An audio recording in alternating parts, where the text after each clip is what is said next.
Kristen ini adalah komunitas manusia yang mempertuhankan atau yang menghambakan diri atau yang menganggap Yesus Kristus sebagai Tuhan. Nah, sedangkan Kristus sendiri cakupannya adalah manusia yang diurapi. Itu Kristus atau Mesias. Nah, siapa yang kemudian keluar dari kaidah ini, contoh misalnya Kristus ditolak, tidak dianggap sebagai utusan Tuhan, berarti dia antikristus. Atau Kristus mereka anggap Tuhan, nah itu juga sama halnya anti terhadap Kristus. Kenapa? Karena Kristus hanya mengajarkan kalau dirinya utusan. Tak pernah Kristus mengajarkan dirinya adalah Tuhan itu sendiri.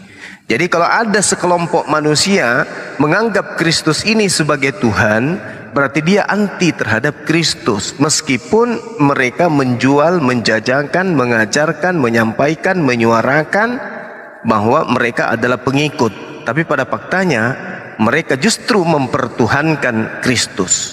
Sedangkan Kristus sama dengan manusia yang diurapi atau utusan Tuhan kepada Bani Israel. Nah, kesimpulan saya, Kristen adalah antikristus karena Kristen tidak kemudian mentaati bahwa Kristus ini hanyalah utusan untuk Bani Israel. Sama seperti pengikut Jokowi, mengaku sebagai pengikut Jokowi. Jokowi hanya seorang presiden, presiden hanyalah seorang manusia. Tetapi mereka yang menganggap sebagai pengikut Jokowi justru mempertuhankan Jokowi. Dengan mempertuhankan Jokowi berarti dia anti bahwa Jokowi itu adalah presiden. Apakah Jokowi presiden? Presiden. Presiden itu apa? Manusia. Nah, tapi faktanya mereka begitu masuk ke dalam rumah ibadah, mereka menyembah Jokowi. Berarti dia anti terhadap Jokowi karena Jokowi hanya presiden. Itu loh maksudnya antikristus itu. Nah, sedangkan kami umat Islam menganggap Yesus hanya sebagai Kristus. Kristus yang kami maksud di sini Mesias. Mesias yang kami maksud di sini adalah Al-Masih. Al-Masih yang kami maksud di sini adalah Nabi yang diutus oleh Allah kepada Bani Israel sebagai juru selamat. Itu.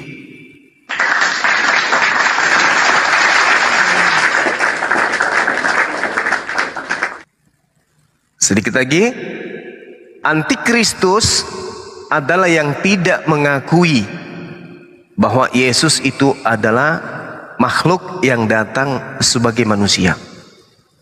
Nah, kenapa ada disebut pembohong? Karena pembohong ini yang dikatakan pendusta atau penipu atau planos dalam bahasa Yunani adalah mereka yang berkata tidak sesuai dengan perbuatan. Perbuatan dalam kehidupan keberagamaan menyembah Yesus, tetapi di mulutnya mengatakan Yesus itu datang sebagai manusia, tapi kok disembah. Nah, inilah yang dimaksud pembohong, penyesat atau penipu atau antikristus atau dalam bahasa kami Dajjal, orang yang matanya satu. Apa yang dimaksud matanya satu? Mereka membaca dalil, bisa membaca, bisa mengeja, bisa berkata berdasarkan huruf-huruf, tetapi pada prinsipnya mereka buta terhadap tulisan itu, sehingga kebutaannya mengantarkan diri-diri mereka menyembah manusia. Padahal matanya sudah melihat Yesus itu adalah manusia yang datang di atas muka bumi ini, yang datang di tengah-tengah Bani Israel, lahir tanpa ayah, itu adalah manusia. Tapi mereka tidak melihat itu, mereka buta akan itu. Apa buktinya mereka buta? Mereka menyembah oknum tersebut. Artinya mereka bermata satu, hatinya yang tak melihat. Matanya melihat tapi tak menerawang, sehingga kalbunya buta. Maka dia bermata satu. Kami sebut sebagai Dajjal, penyesat.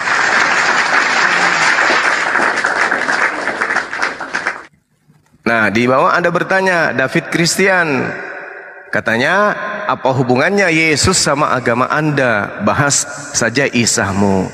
Sebenarnya begini, Ketika umat Islam membahas Yesus, itu sama dengan dia membahas Isa. Kenapa? Karena yang dimaksud di sini adalah oknum yang datang di tengah-tengah Bani Israel, lahir tanpa ayah.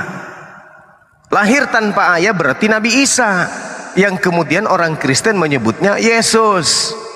Kita tidak berbicara mengenai dua manusia, karena aspek pembicaraan ini meliputi Yerusalem, meliputi Palestina, meliputi tanah Israel, meliputi tanah Kanaan, meliputi ajaran yang datang kepada Bani Israel di abad pertama. Apakah di situ ada dua manusia yang datang ke sana? Tidak, cuma satu.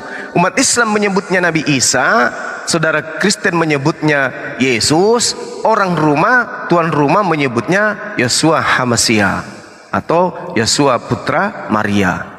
Nah, ini yang perlu kita pahami.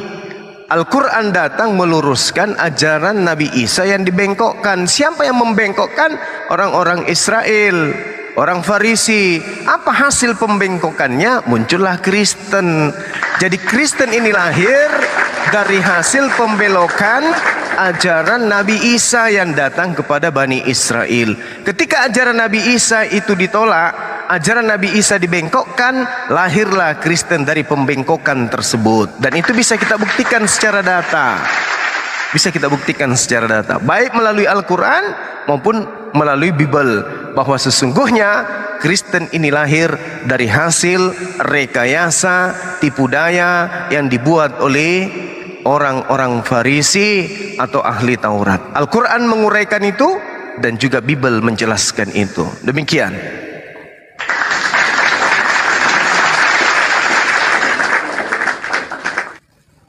Silahkan Pak Apologet. Aku pamit dulu ya, terlalu berat ini ya. Makasih ya. Nggak jelas ini orang. Iya. Aduh.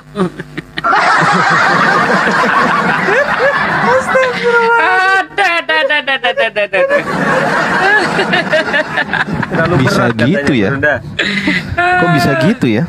Astagfirullahaladzim. Aten. Mbak Eti ini monitor. Mbak Eti monitor. Lawak ini orang. Wah, Dia itu apa naik ke rumah Muslim itu cari ini koin nyasar kemarin karena dapat 2000 koin dia dari Unilendra itu nyasar.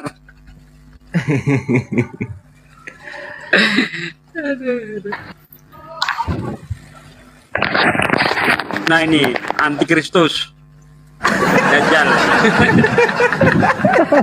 astagfirullahaladzim. Maksudnya apa ini? Ini Pak Dajjal, maaf agak noise ya. Pak Dajjal Muslim apa Kristen Pak Dajjal? Muslim. Oh, assalamualaikum warahmatullahi wabarakatuh. Ini Mbak Eti ini nggak monitor, saya turunkan ya. Aten silakan yang mau naik. Kalau Silakan. Muslim janganlah pakai nama-nama kayak gitu bang. Itu kan nama-nama yang sangat dibenci Allah bang. Benar. Nama yang baik. Tapi ada bagusnya juga karena ada kata-kata bom-bomnya. Pengikut saya ini. Dajjal bom-bom. Pengikut saya ini. Pas berarti pas itu mau belajar Iya. mau belajar mas ya. Kirain cuma Dajjal gitu aja, soalnya kan nggak kebaca semua bang. Dajjal bom-bom. Bagus. Boleh juga dibalik nanti. Kalau saudara Dajjal bom-bom punya anak, anaknya kasih nama bom-bom Dajjal gitu. Itulah salah satu Tuhan kami berteopani itu. Jadi manusia tanpa anus. Baru kali ini kita nemukan saudara Kristen kita mengaku materinya berat. Ya karena materi-materi berat di Bang Juma ini kan. Karena materi-materi seperti ini memang ini adalah cikal bakal orang-orang sebelah. Kalau mereka sudah mulai gunakan akal pasti lepas simpulnya itu. Tentang penyaliban, tentang antikristus, tentang manuskrip kitab simpulnya pasti terlepas itu. Makanya mereka lebih memilih lari. Iya betul bang. Kan saya juga tadi masuk ke room itu nanyain tuh gimana sih kok kalian bisa meyakini Yesus itu Tuhan? Oh, karena itu Tuhan bisa berteopani katanya. Oh, gitu. Kalau Tuhan bisa berteopani berarti Tuhan bisa berubah menjadi bukan Tuhan. Ya kan? Contoh, Tuhan berteopani dalam bentuk awan, awan bukan Tuhan. Tuhan berteopani dalam bentuk bait suci bukan Tuhan. Tuhan teopani menjadi burung merpati bukan Tuhan. Tuhan berteopani menjadi manusia bukan Tuhan. Tuhan berteopani menjadi roh bukan Tuhan. Jadi Tuhan itu tidak mungkin berteopani, sebab ketika dia berteopani maka yang muncul kemudian adalah ciptaan, sedangkan Tuhan tidak mungkin ciptaan. Itu jelas itu. Tuhan berteopani dalam diri Yesus, berarti Tuhan berubah menjadi Yesus. Artinya Tuhan berubah menjadi manusia. Kesimpulannya Tuhan berubah menjadi bukan Tuhan. Ya tidak mungkin. Tapi mereka itu kan ngomongnya bahwa Tuhan itu berkehendak gitu. Mengapa kita menghalangi kehendak Tuhan gitu Bang? Gimana itu Bang? Nah, salah gitu. Tuhan itu maha berkehendak. Iya, maha tapi berkehendak. iya, Tuhan maha berkehendak. Waalaikumsalam. Tuhan maha berkehendak. Tapi sebagai Tuhan tidak pernah berkehendak menjadi bukan Tuhan. Adakah kehendaknya Tuhan berkehendak menjadi bukan Tuhan? Tidak. Karena ada sifat-sifat mustahil pada diri Tuhan. Contoh, mustahil Tuhan mati, mustahil Tuhan menjadi makhluk, mustahil Tuhan menjadi ciptaan. Itu semua itu mustahil bagi Tuhan. Kenapa? Karena Tuhan itu laisa kamitslihi syai'. Tuhan itu tidak serupa dengan apapun. Maka tidak ada sesuatu di atas muka bumi ini yang serupa dengan Tuhan.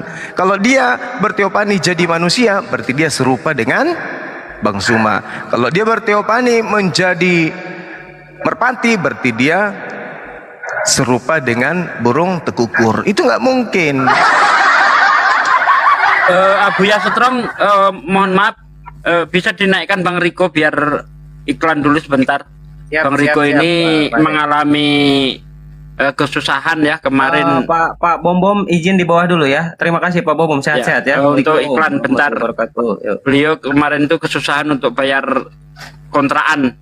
Semoga ketika dia naik promosikan dagangannya, ada yang berkenan untuk membelinya. Bang Riko silakan minta permintaan Bang Riko. Udah saya jambak.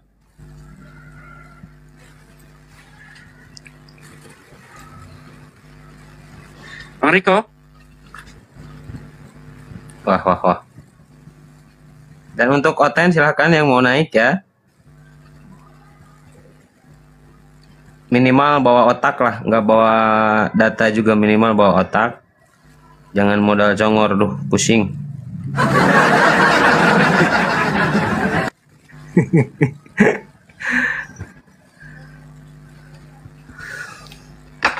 Mana ini pemakan terong? Nggak ada naik pemakan terong. Astagfirullahaladzim. Aduh. Pengikut Kristus naik aja Bang. Kayaknya Bang Naik. Riko nggak mau naik. Ini Ada diskusi. Markona naik. Ini Mas Saha.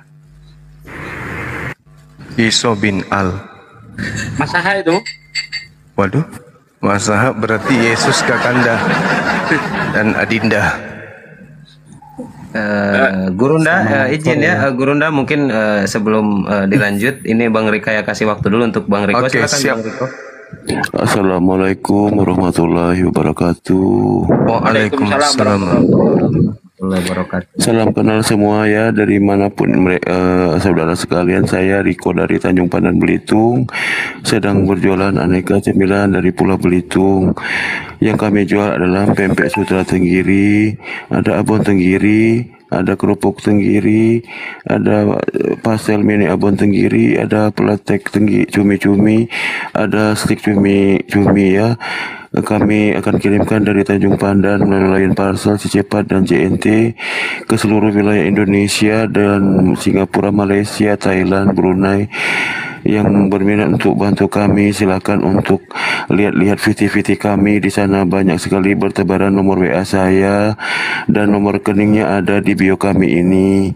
Terima kasih semuanya, terima kasih banyak udah membantu saya ke atas. Semoga Allah balas semua kebaikan semuanya. Bang Zuma mohon ditambahkan sedikit. Oke, sahabat-sahabat sekalian yang lagi nyimak ya di Komal ini dan juga yang ada di YouTube, mohon supaya jika ingin membantu saudara-saudara kita yang mu'alaf, inilah saatnya ya. Saudara kemudian memesan jualan daripada saudara Riko. Dengan demikian kita telah membantu perekonomian beliau. Ini sangat luar biasa ya, di saat banyak isu para mu'alaf melakukan suatu kegiatan, tapi ini person membuat suatu keadaan di mana orang-orang akan ibah kepada oknum tersebut. Di saat itu juga saudara Riko kita justru menjauhi hal-hal yang demikian. Ada saya temukan beberapa mu'alaf itu yang bersyahadat di beberapa yayasan. Ini udah ketahuan tujuannya apa dan seterusnya. Ada misi di balik itu semua. Alhamdulillah saudara Riko bersih dari hal-hal yang seperti itu. Untuk itulah teman-teman, mari kita pesan jualan beliau. Dari pesanan yang kita pesan ke beliau itu bisa memberikan keuntungan, meskipun sedikit tapi halal. Beliau punya prinsip biar sedikit yang penting halal dan lancar. Untuk itulah saya mohon kepada saudara-saudara yang ada untuk pesan langsung ke bio beliau atau ke nomor WA beliau untuk kemudian melakukan perbelanjaan. Demikian, terima kasih sebelumnya. Assalamualaikum warahmatullahi wabarakatuh. Terima kasih. Waalaikumsalam warahmatullahi wabarakatuh. Kalau boleh saya tambahin ya, saudara Riko kemarin itu ngechat ke saya kesusahan untuk bayar kontrakan. Nah, maka dari itu Bang Riko ingin sekali dipromosikan di Komal Muslim ya, beliau sendiri yang mengiklankan. Maka dari itu saudaraku, bagaimana cara membantunya? Pesen ya, pesen empek-empek kepada Bang Riko. Insya Allah dengan cara memesan kita sudah ikut mengangkat ekonominya Bang Riko ya. Ayo saudaraku, bagaimana lagi kita membantunya? Yuk, kecuali dengan cara memesan dagangan Bang Riko. Terima kasih. Oh ya, nanti ibu-ibu buka aja VT-VT saya, nanti di dalam itu ada WA saya semua. Karena di bio saya cantumkan rekening saya, tapi khusus untuk order saya nggak mau disumbang. Saya maunya dibeli aja. Iya, dan di bawah ada Akhi ADL ya, kayaknya beliau mau pesan Akhi. Yang nanti tinggal di WA saja Bang Riko, dan nomor WA-nya ada di profil Bang Riko ya, tinggal dilihat. Ada di PT-PT Pak. Di PT-PT ya, di PT-PT Bang Riko ada ya. Iya, ada semua. Dan kalau di bio itu hanya rekening, jadi saya nggak susah lagi. Tapi nggak mau ya, saya sumbang sekian, nggak mau, order aja. Kami mau bekerja. Insya Allah saya pesan Mas Bud, Masya Allah, barakallahu fikum. Subhanallah. Ayo yang lainnya, siapa yang pesan?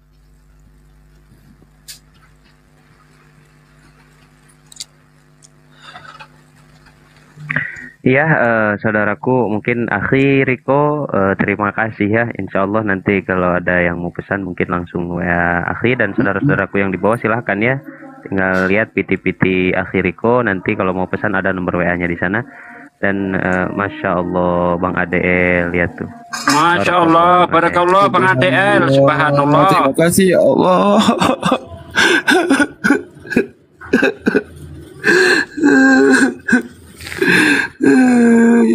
Udah bang, jangan nangis Bang, jadi ikut nangis nanti saya Bang. Walaupun kayak gini Bang Sugi, walaupun saya sedang gini, saya bisa aja setan iblis itu merayu saya. Kamu Riko, kamu kenapa kemarin sampai pergi ke sana, ke Islam? Di sini kamu enak, nyaman dan sebagainya, tapi saya kuat gitu loh. Allahu Akbar. Saya lawan semua itu. Saya lawan semua. Di saat kritis gini saya sempat terbisiki oleh setan gitu loh. Ya, ya. Astagfirullah. Saya langsung astagfirullahalazim gitu. Masya Allah. Saya tidak mau Pak Sugi. Bisa aja saya menuruti bisikan setan itu, tapi saya nggak mau. Ya. Udah tahu setan yang membisik, apa yang diikutin, Bang? Iya.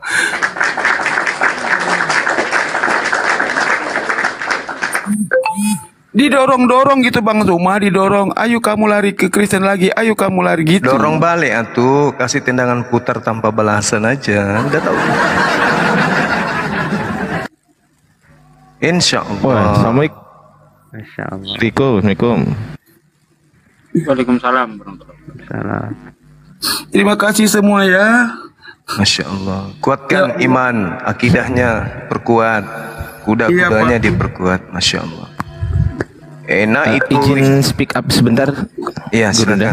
silakan. Kemarin beliau ini sempat curhat juga kepada saya, Gurunda. Iya. Nggak tahu ini yang dibahas apakah itu apa enggak ya. Intinya curhat, tapi saya nggak akan ngomongkan apapun curhatnya itu karena itu privasi.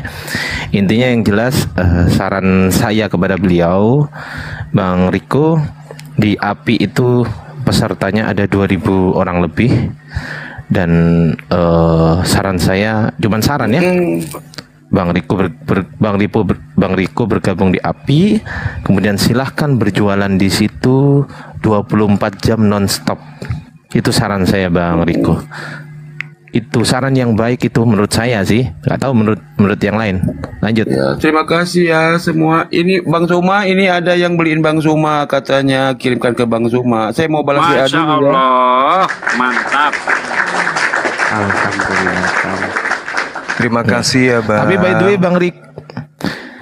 way Bang Riko kenapa kok Mohon Kok alamat enggak? saya jangan dikirim ke siapa-siapa. Iya benar. Nggak pernah Bang saya, kalau pelanggan saya nggak pernah mempublikasikan. Nggak pernah. Saya balas ini dulu ya, balas WA dulu ya. Terima kasih semua. Ya, sama-sama. Bang. Ya, Riko.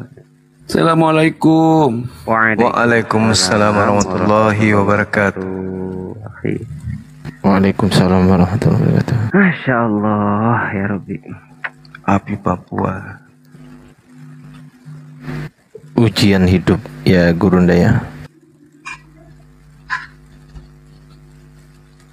Iya. Orang kalau diuji nih ya, itu berarti Allah cinta kepada dia. Orang yang sudah tidak diuji itu bahaya. Kalau ada manusia hidup dia tanpa ujian itu bahaya. Artinya dia sudah tanda-tanda mendekati liang lahat itu.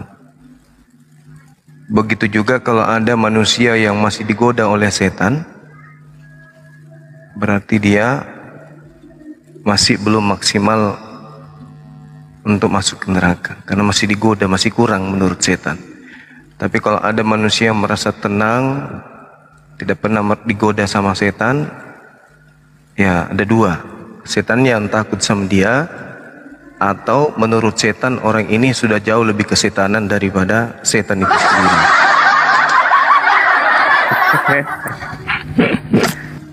Setannya takut, wah ini udah lebih setan dari kita. Setan sesetan-setannya setan tidak pernah menyembah manusia. Wah ini udah parah kali nih. Setan sesetan-setannya setan tidak pernah setan makan babi. Gitu. Jadi ini lebih setan lagi nih. Gitu. Apa yang digoda? Makanya mereka tenang, hidup mereka merasa nyaman, karena setan tidak lagi menggoda dia. Kenapa di Al-Quran itu ada surat jin? Karena surat jin itu adalah salah satu kaidah kemudian di dalam mengetahui kemudian aspek apa itu setan, apa itu iblis, apa itu jin. Kalau di dalam sebuah kitab tidak bisa dipisahkan antara jin, setan dan seterusnya, itu bermasalah. Dan kalau sebuah kitab kemudian bermasalah, yakin dan percaya agama itu pasti bermasalah. Contoh, ketika kemudian ada iblis ya, yang merasuki seseorang untuk berkhianat. Kemudian hasil dari pengkhianatan itu dianggap sebagai sebuah jalan keselamatan. Artinya keselamatannya adalah hadiah dari setan. Itu bahaya tuh yang kayak gitu. Nah, kalau di Islam kan jelas, inna syaitan adu fattakhitu adu. Sesungguhnya setan itu musuh kamu, maka perlakukanlah setan itu sebagai musuh. Kalau di sebelah tidak, kasihilah musuhmu. Musuh dalam bahasa Ibrani satan, berarti kasihilah setanmu. Oh, ini bahaya ini. Setan mau dikasihi. Nah, karena itu mari teman-teman tetaplah berpegang teguh kepada akidah Islam, karena hanya Islamlah sebagai jalan satu-satunya menuju kepada keselamatan yang abadi. Demikian, silakan.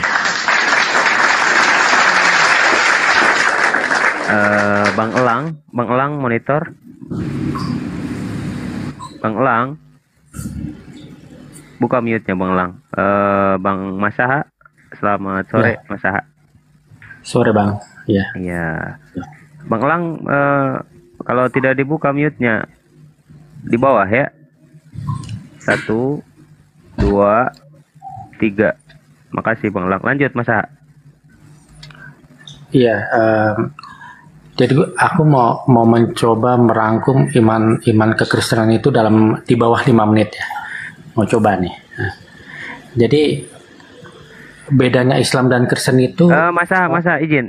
Tapi kalau bisa tidak keluar dari tema atau masa keberatan dengan tema temanya itu, apa nih coba. Bang? Tuh lihat di atas.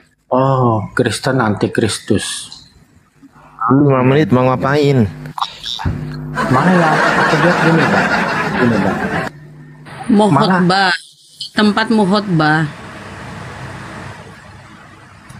diskusi, atau kau bertanya sama guru kamu, silakan. Bunda Rahma izin ya. Kebetulan di sini baru adzan dan saya mau sholat dulu. Maaf ya Gurunda semuanya, izin sholat dulu. Lanjut dulu. Bunda Rahma ya. Siap. Silakan Ustaz. Ya, ini kan judulnya Kristen anti Kristus, ya kan? Ini yang saya lihat malah sebenarnya ada 2 anti Kristus loh sebenarnya. Anti Kristus yang pertama mengajarkan untuk meninggalkan hukum Taurat, dan anti Kristus yang kedua mengajarkan untuk tidak mengimani penyaliban Yesus. Ini jangan-jangan anti Kristusnya nggak cuma satu nih, ada 2 nih, aku curiga nih. Gitu aja. Oke, jadi gini saudara Masaha, penyaliban bagi Tuhan itu berlaku untuk orang terkutuk karena melanggar perintah Tuhan. Iya atau iya? Masaha.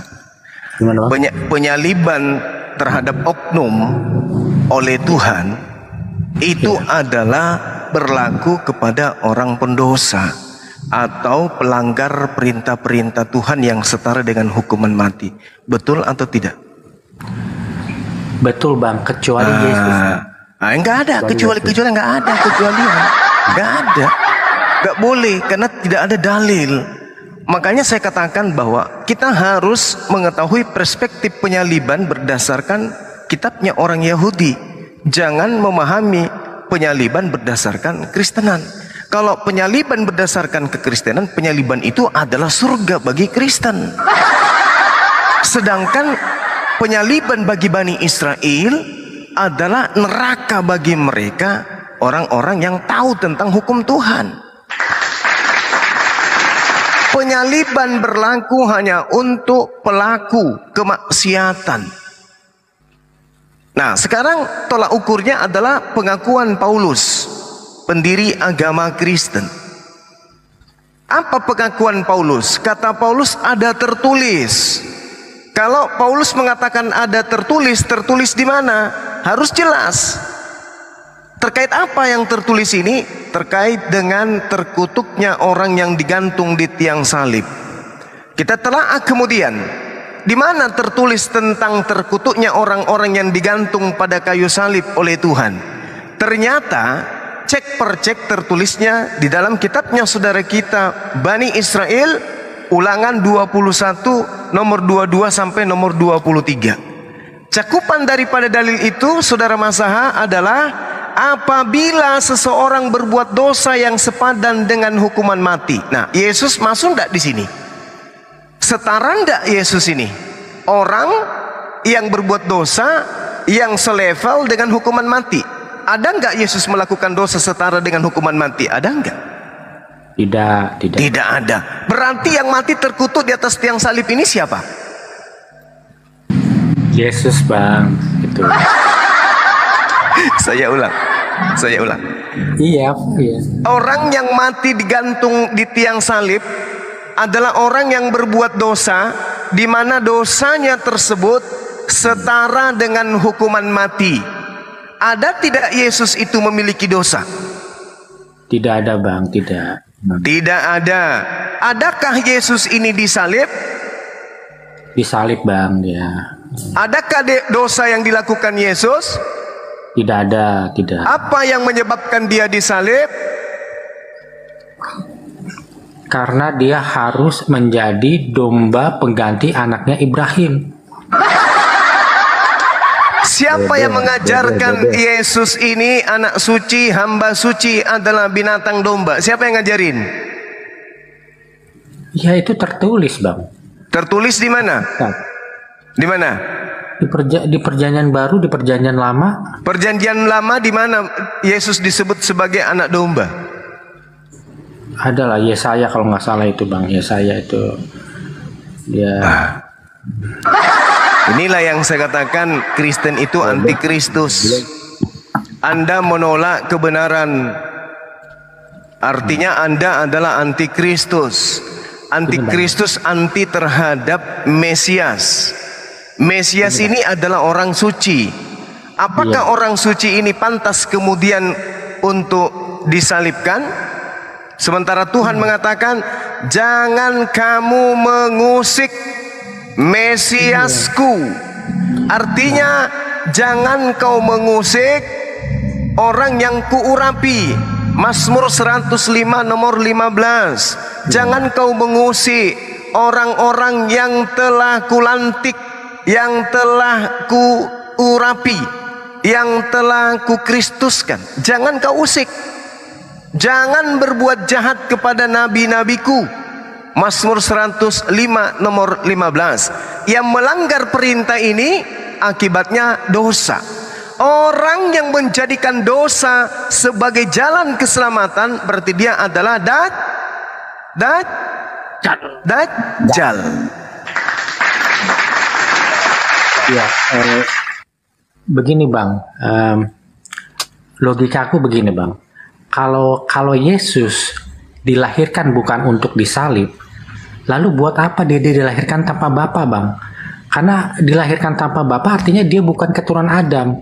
Artinya dia menjadi satu-satunya orang yang tidak mewarisi racun buah pengetahuan atau buah huldi itu, Bang. Gitu, Bang. Muhammad tidak memenuhi syarat disalib karena dia juga keturunan Adam. Dia mewarisi racun buah pengetahuan itu, gitu loh. Semua nabi nggak ada yang memenuhi syarat, Bang. Karena semua nabi itu keturunan Adam. Itulah kenapa pada saat Ibrahim mau menyembelih anaknya, itu dibatalkan, Bang. Karena anaknya juga ada keturunan Adam. Jadi logikanya gini, Bang. Buat apa membunuh orang yang nanti juga akan mati, gitu loh. Begitu, Bang. Oke. Pertanyaan saudara, untuk apa kemudian Yesus ini dilahirkan, diadakan, diciptakan, kalau bukan untuk disalibkan? Al-Quran kemudian memberikan jawaban bahwa Nabi Isa datang ke tengah-tengah Bani Israel itu sebagai tanda ujian kepada mereka agar Allah mempertontonkan kemudian keingkaran Bani Israel di tengah-tengah seluruh umat manusia, bahwa ini loh umat pilihanku. Saya turun dulu ya. Ada yang laporin, baru naik lagi. Ntar. Astagfirullahaladzim, Oten. Panas, Oten, panas. Kacau. Oke ya, sambil nunggu Bang Juma. Jadi sebenarnya pertanyaan ini kan sudah saya jawab kemarin, ditanyakan lagi sama si Mas Aha. Untuk apa Yesus itu dilahirkan tanpa ayah? itu sebenarnya untuk mematahkan prinsip orang Yahudi yang selalu mengagung-agungkan nasab, ya, mengagung-agungkan nenek moyangnya. Nah, Tuhan ini ingin membuktikan bahwa sebenarnya apa yang kamu lakukan itu tidak betul. Makanya dia mengutus menjadikan Isa, menciptakan Nabi Isa atau Yesus itu tanpa ayah. Begitu sebenarnya, nggak ada hubungannya dengan penyaliban. Kemudian mengenai Abraham, ketika mau menyembelih anaknya, itu nggak ada hubungannya dengan penebusan dosa. Anda baca di dalam kitab Kejadian 22 ayat 1, jelas di situ tujuannya adalah untuk menguji Abraham. Nah, karena Abraham ini lolos uji, ya, mau disuruh menyembelih anaknya juga mau disembelih, maka dibatalkan itu. Karena sudah lolos uji, maka digantilah dengan domba itu, dan itu tidak ada hubungannya dengan penebusan dosa. Monggo akhir Jumat dilanjut. Iya, baik. Benar sekali apa yang disampaikan oleh guru kita Hisugi.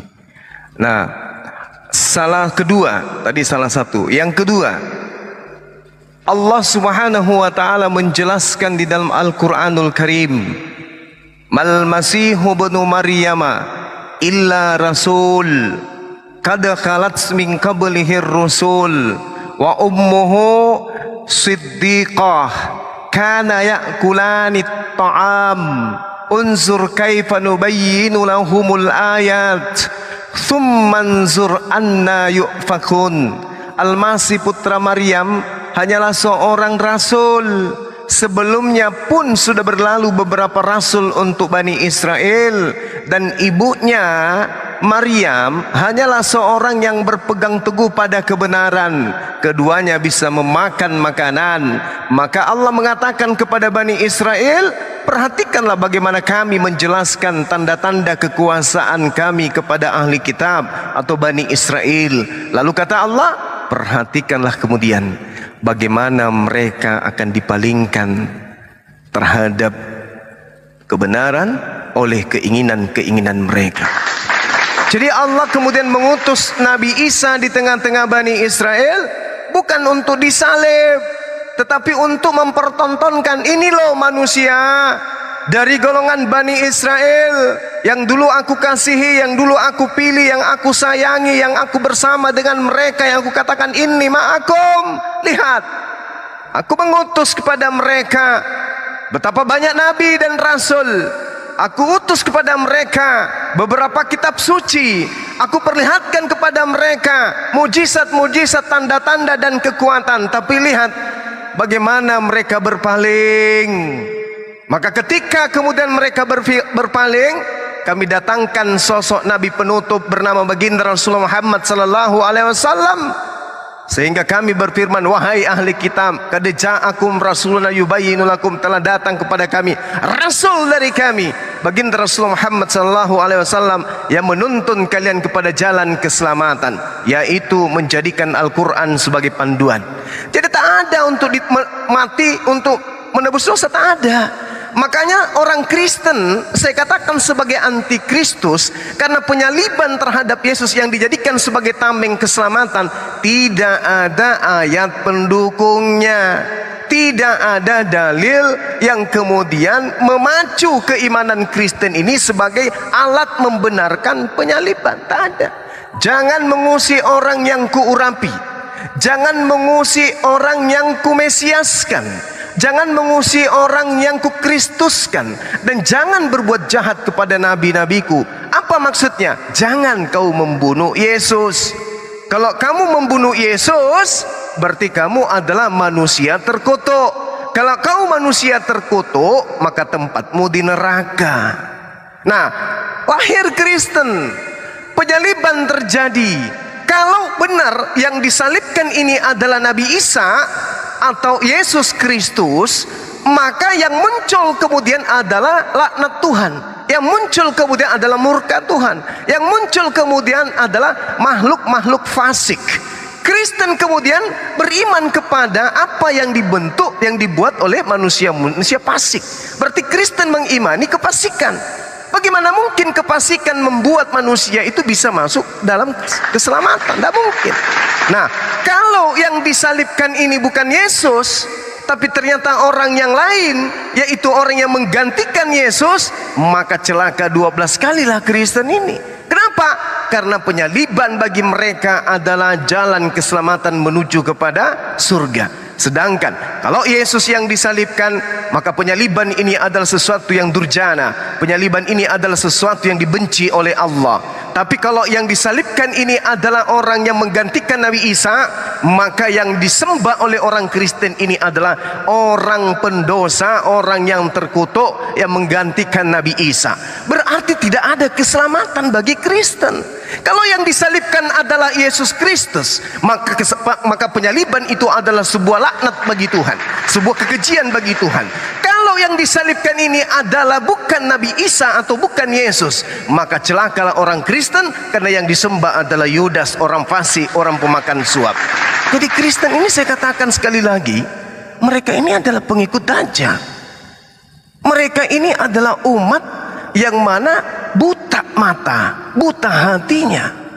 Penyaliban itu bukanlah sebuah simbol kebenaran. Penyaliban itu adalah simbol kutukan.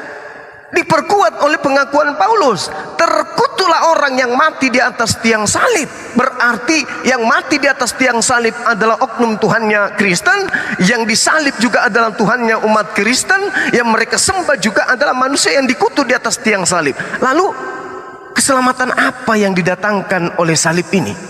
Kalau yang disalib Nabi Isa itu adalah kemurkaan, kalau yang disalib itu adalah pengganti Nabi Isa, maka yang disembah adalah Yudas. Lalu keselamatannya di mana? Entah, gak ngerti. Nah, silakan Anda tanggapi, tapi pakai ilmu. Monggo.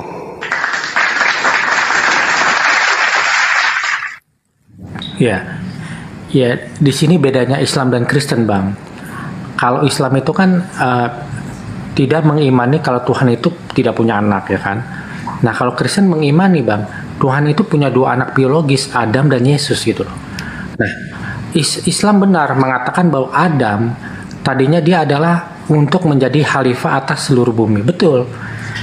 Tapi itu sebelum dia makan buah itu, Bang. Begitu dia makan buah itu, dia gagal, tidak memenuhi syarat lagi. Tinggallah Yesus. Nah, Yesus juga tidak memenuhi syarat karena dia bukan yang sulung gitu loh. Nah, agar dia memperoleh hak kesulungan, dia harus menjadi yang pertama bangkit dari antara orang mati. Tapi untuk menjadi yang bangkit itu kan Yesus harus mati gitu loh. Dia harus dibunuh, karena kalau dia nggak dibunuh ya dia hidup selamanya, karena dia immortal gitu loh, Bang. Karena dia ciptaan baru. Nah, itu pun Tuhan ragu mau menyalibkan Yesus. Keputusannya dia diserahkan kepada keturunan Adam yang bernama Ibrahim. Jika Ibrahim mau mengorbankan anak keduanya Ishak, maka Tuhan juga mau mengorbankan anak keduanya Yesus. Dan selanjutnya kita tahu apa yang terjadi. Gitu aja, Bang. Oke. Itu iman Kristen, bahwa Tuhan beranak. Kalau dia binatang, bisa jadi dia bertelur. Tapi karena dia ini adalah Tuhan, bagaimana mungkin Tuhan pencipta langit dan bumi itu punya anak? Sedangkan di dalam kitabnya saudara-saudara kita Bani Israel, Yesaya 45 nomor 6, di situ diterangkan bahwasanya supaya manusia itu tahu, supaya manusia itu punya pengertian, supaya manusia itu punya pengetahuan bahwa dari terbitnya matahari sampai terbenamnya matahari tidak ada yang lain di luar aku. Berarti aku tidak beranak, tidak bertelur. Tidak ada Tuhan di luar aku. Akulah Tuhan, tidak ada yang lain. Berarti aku tak beranak, aku tak beribu, aku tak bercucu, tak berpaman, bertante, beropung, dan seterusnya. Ini dalil supaya orang tahu, supaya orang mengerti, supaya orang itu paham, supaya orang itu menyelami.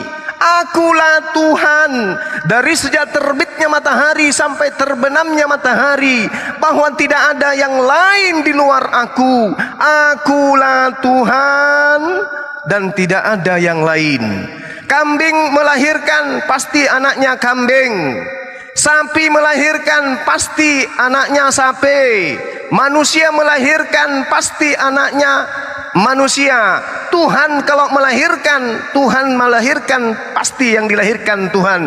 Bom-bom aja yang melahirkan yang keluar pelek sepeda. Jadi tidak akan mungkin kemudian Tuhan memiliki anak. Mustahil itu. Itu mustahil. Karena ini dalil yang ada dalam kitabnya yang Anda imani. Yesaya 45 nomor 6, supaya orang tahu terbit sampai terbenam tak ada Tuhan di luar aku. Segala sesuatu yang melahirkan, yang dilahirkan itu pasti adalah hal yang sama dengan pribadi yang melahirkan. Pahami itu, Bung. Ya. Siapa bilang Pak Bom itu beda dengan ibunya? Oh, itu tidak, bukan. Ceritanya tuh gini, pada saat kemudian ibunya ngeden, bom-bomnya lewat belakang keluar, makanya beda, gitu kawan, ya. Oleh, silakan. Iya, begini Bang. Anak babi segambar dan serupa dengan babi, oke? Ya. Anak onta segambar dan serupa dengan onta. Ya. Anak kambing segambar dan serupa dengan kambing. Tommy Soeharto segambar dan serupa dengan Soeharto. Adam dikatakan segambar dan serupa dengan Tuhan. Ya berarti Adam ini anak Tuhan dong Bang. Ya kan?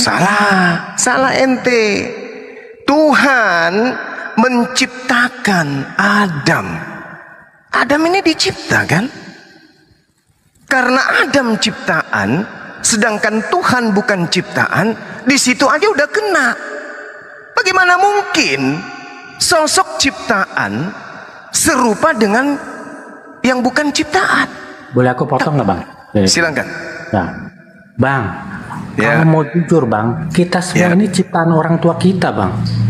Waduh, Benar kan? enggak. Kita ini sih anak-anak itu ciptaan orang tua mereka Bang. Kita ini Bukan. ciptaan orang tua kita Bang.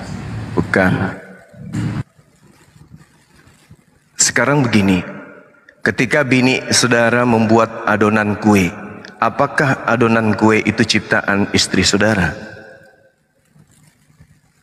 Bukan. Adonan kue sehingga berubah kue menjadi kue dan Anda nikmati itu bukan ciptaan istri saudara. Tetapi itu adalah bahan baku yang Tuhan sudah mengaturnya lalu diolah oleh istri saudara. Bukan dia menciptakan.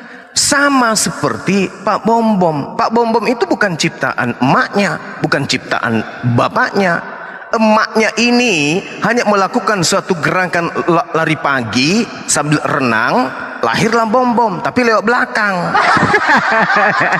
Ya Anda salah. Kita ini bukan ciptaan orang tua kita, bukan. Orang tua kita hanya sebagai jalan untuk kita ada sebagai ciptaan Tuhan.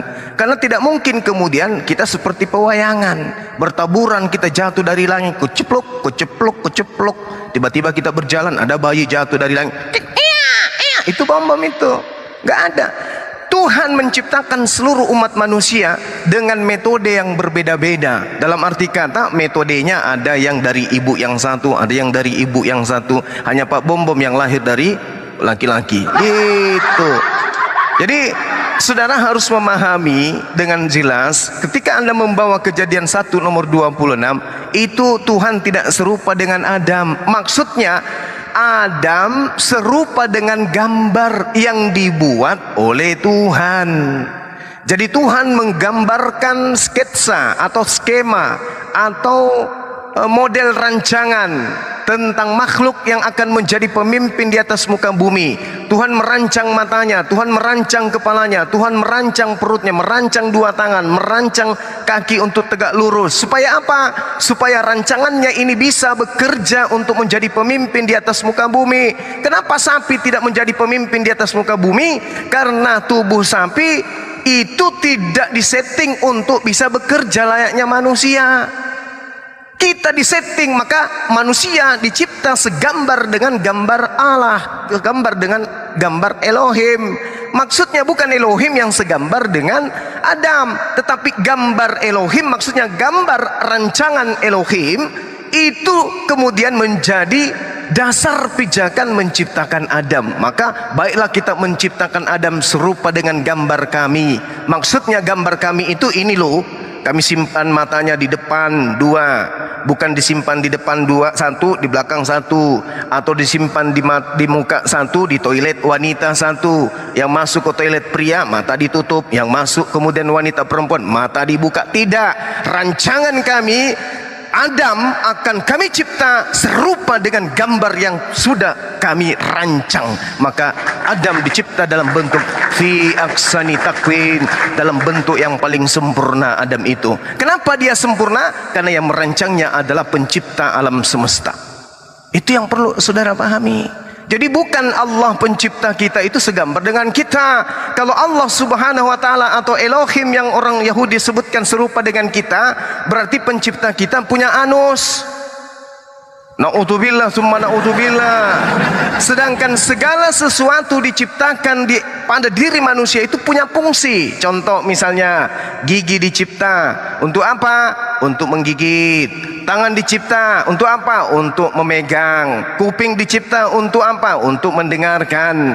Mata dicipta untuk apa? Untuk melihat. Itu rancangan Tuhan. Anus dicipta untuk apa? Jangan tanya Pak Bom karena dia tak punya anus. Anus dicipta untuk mengeluarkan kotoran. Kalau Tuhan serupa dengan Adam, berarti Tuhan punya anus. Berarti Tuhan juga makan.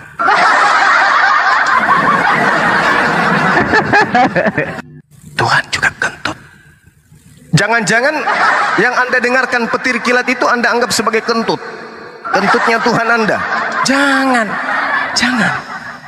Jadi Tuhan menggambarkan sebuah keadaan, makanya dikatakan wa isqala rabbuka lil malaikati inni ja'ilun fil ardi khalifah. Apa rahasia Allah? Inni a'lamu ma la ta'lamun. Wahai para malaikatku, aku mengetahui apa yang kalian tidak ketahui. Nah, apa pembuktiannya? Begitu dicipta Adam, subhanallah, Adam ternyata makhluk yang paling sempurna di antara malaikat. Makanya iblis cemburu. Iblis cemburu. Ini kamu cipta dari tanah, aku kau cipta dari api. Kok dia yang harusnya sujud menghormat ke aku, kok jadi aku yang harus sujud kepada dia? Sorry ya. Gitu. Makanya kemudian apa yang terjadi? Adam benar-benar menjadi pemimpin di atas muka bumi. Makanya kita bisa membuat komputer, mampu bikin HP dan seterusnya. Kenapa? Karena kita harus jadi pemimpin. Nah, kalau kita tidak dicipta dengan tanpa anus, gimana mau jadi pemimpin? Baru juga mengetik satu, sakit perut melilit. Kotorannya entah mau keluar lewat mana. Kalau Tuhan kayak begitu, berarti Tuhan juga punya kotoran. Na'udzubillah, summa na'udzubillah. Sekira begitu, saudara Masaha. Silakan. Begini Bang, Tuhan itu kan menciptakan banyak macam makhluk kan Bang ya. Di laut, di darat gitu kan. Ikan paus, macan, kambing, babi, onta, ya kan, macam-macam buaya. Itu bukan di laut, Bang. Itu bukan di laut. Kalau babi, onta itu bukan di laut. Iya. Tadi kan aku bilang di laut dan di darat, Bang. Nah, dan mengapa manusia ini spesial, Bang? Karena dia adalah satu-satu makhluk yang dibuat, yang bentuknya wujudnya sama dengan penciptanya, Bang. Waduh. Karena itu manusia itu spesial. Begitu Bang, sesimpel itu Bang. Jadi menurut saudara, Tuhan itu memiliki bagian pada dirinya yang tak mampu melihat apa yang ada di belakangnya gitu? Iya, kalau menurut saya nih Bang ya, wujudnya Tuhan itu sama dengan wujudnya Adam. Nah, kalau Tuhan menghadap ke barat, berarti Tuhan tak melihat apa yang ada di utara. Ya saya nggak tahu itu Bang, saya nggak tahu Bang. Kok nggak tahu?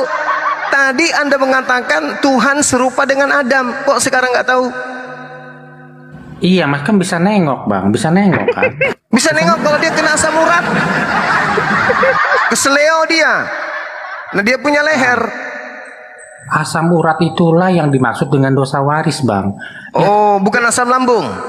Tuhan itu kan nggak makan buah itu Bang. Tuhan yang makan buah itu kan Adam gitu loh. Jadi Tuhan nggak punya asam urat, Tuhan nggak flu, Tuhan nggak bisa kena kanker. Berarti nggak serupa dengan Adam dong. Anda percaya tidak kalau Tuhan itu maha besar? Iya, iya betul. Nah, Anda bisa bayangkan gimana ininya yang dipotong pada hari ke-8. Mana besarnya itu, Bang? Dan untuk apa itu? Untuk Tuhan itu apa gunanya, Bang? Untuk memukul kepalanya Pak Bom Bom di neraka gitu, pakai palu-palu gitu.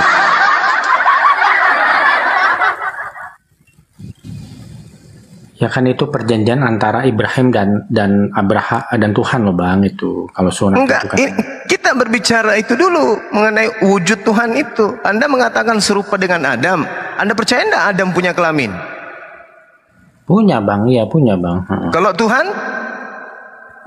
Ya, aku cuma bisa bilang dia segambar dan serupa dengan Tuhan Bang. Kalau Tuhan? Itu aja Bang, segambar dan serupa. Berarti dia juga punya? Ya, jawaban aku itu Bang.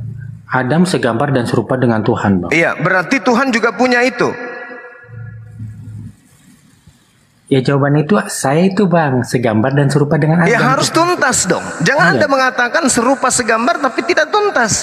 Itu namanya penipuan. Anda menjual suatu barang. Barang saya ini sama dengan barang ini Pak. Ini ada emasnya. Kalau ini pokoknya serupa Pak. Nah kalau ini bukan emas, yang ini emas gimana? Cuma serupa. Harus tuntas karena ini adalah iman. Ini wilayah kepercayaan, keyakinan. Maka Anda harus tuntas memperjuangkan itu. Ketika Anda mengatakan Tuhan pencipta langit dan bumi ini serupa dengan Adam, konsekuensinya kemudian adalah Anda harus percaya bahwa Tuhan Anda punya nonot. Kalau Tuhan Anda punya nonot berarti dia punya tepung. Kalau Tuhan Anda punya nonot berarti dia wajib pipis. Kalau dia punya nonot berarti dia punya zakar. Kalau dia punya zakar sedikit berapa senti dia punya anus. Mundur lagi sedikit dia punya tulang pantat. Naik ke belakang pulang punggung. Pertanyaannya kalau dia kena rematik siapa yang kerokin? Makanya Tuhan itu tidak bisa serupa dengan makhluk. Yeremia 10 nomor 6. Tidak ada yang serupa dengan aku baik di langit maupun di bumi. Akulah Tuhan, akulah yang maha tinggi, akulah yang maha besar. Tidak ada yang serupa dengan Tuhan itu. Laisa kamitslihi syai'. Makanya dikatakan kenapa orang kafir itu sejahat-jahatnya makhluk? Karena bebek tidak bisa beribadah seperti manusia karena dia adalah binatang. Tapi Kristen dikasih akal, tapi dia tidak bisa beribadah kepada Tuhan yang benar. Beribadahnya hanya kepada Yudas yang mati di atas tiang salib. Itu makanya ulaika hum syarrul bariyah. Mereka lah orang-orang kafir itu seburuk-buruknya makhluk. Itu alasannya. Karena mereka mengatakan Tuhan punya sangkar, Tuhan punya nonot, Tuhan punya lesung pipi, Tuhan punya gigi, Tuhan punya lidah, punya mata, punya hidung, punya telinga, punya anus. Inilah yang dikatakan ketika kemudian orang-orang Kristen mengatakan Tuhan punya anak, bumi ini selaksa ingin meledak. Makanya orang-orang Kristen itu dihukum mati hidup kekal di dalam neraka selama-lamanya. Kenapa? Karena mereka zalim.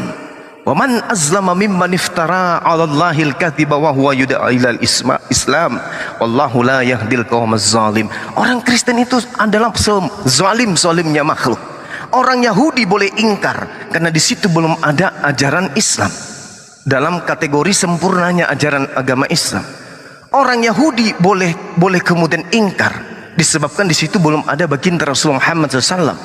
Orang Yahudi boleh ingkar karena kepada mereka belum ada Al-Quran. Tapi orang Kristen, apa alasannya ingkar kepada Tuhan? Sedangkan mereka sudah menemukan Islam, sedangkan kepada mereka sudah ada Al-Quran. Inilah makanya dikatakan bahwa waspadalah kepada penyesat. Yesus menerangkan itu karena ada penyesat. Kenapa Yesus mengatakan orang Farisi mendirikan agama di luar Yahudi, penganutnya adalah penganut neraka dan 2 kali lebih jahat daripada orang Israel? Ini alasannya. Karena kepada mereka nanti akan datang kebenaran.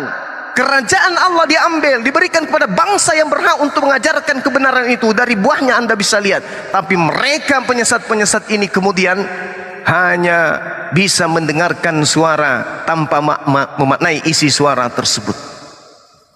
Anda mendengarkan, tapi Anda tidak paham. Contoh nih, Anda mendengarkan dengan teliti. Tuhan serupa dengan Adam, sudah kurincikan. Anda mendengar, tapi Anda tidak paham. Kenapa? Hati Anda buta. Hanya satu mata yang berfungsi, yaitu mata yang ada di kepala, itu pun tidak maksimal. Mata yang ada di kalbu ini sudah tertutup. Makanya Anda tidak bisa melihat kebenaran. Masakan ada Tuhan punya anus? Pertanyaan saya, kenapa anusnya tidak pernah mulus? Jawabannya, karena tidak pernah disetrika. Berkerut terus anusnya karena tidak pernah disetrika. Kalau mau coba anusnya itu tidak berkerut, coba sekali-kali duduk istrika panas. Demikian, silakan sahabat-sahabat yang lain untuk menggantikan saya. Lanjut. Gurunda, ini Gurunda, Ya. bagus tuh. Yeremia 10 nomor 8-nya bagus itu Gurunda. Iya. Gimana? Berhala itu semuanya bodoh dan dungu. Petunjuk dewa itu sia-sia karena ia hanya kayu belaka. Mantep banget itu. Nah, betul sekali. Ayo, silakan. Jadi untuk kawan-kawan Kristen supaya nggak kena Yeremia 10 nomor 8, salibnya diganti keramik, jangan kayu gitu. Ini himbauan. Berhala itu semuanya apa? Semuanya dungu Dan bodoh gitu dibilang. Oh. Petunjuk dewa itu sia-sia karena ia hanya kayu belaka. Kayu Gurunda. Tapi di tempat Masaha bukan kayu. Ada. Apa dia? Semen. Wah, semen. Selamat dia dari Yeremia 10 nomor 8 berarti. Mantap. Ada loh itu apa? Aluminium. Gini Bang Zuma. Iya. Ada satu berhala yang Tuhan tidak akan marah kalau kita sembah loh. Ayo apa? Apa itu? Ada. Apa? Bapak kita sendiri, Bang. Hah? Kalau Bapak kita sendiri, kalau kita nyembah Bapak kita sendiri, Tuhan tidak akan marah. Itu maksudnya satu-satunya gimana? Berhala. Maksudnya gimana? Menyembah Bapak itu gimana maksudnya? Menyembah kayak gerakan sholat, sujud mencium kaki Bapak gitu, Bapak kita sendiri ya. Tuhan tidak akan marah tuh Bang. Begitu. Jadi kalau kita ini sujud kepada orang tua itu sama halnya kita menyembah mereka gitu ya? Lah kan gerakan sholat sujud kan berarti kan menyembah.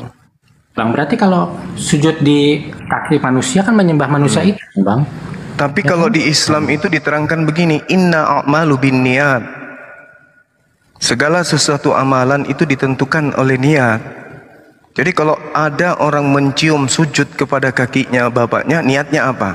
Menuhankan? Tidak. Hormat, mengabdi, menyatakan diri, akulah anakmu yang siap menjagamu, mengayomimu, mentaati perintahmu, melindungi di masa tuamu, menafkahimu ketika engkau sudah tak sanggup. Itu niatnya.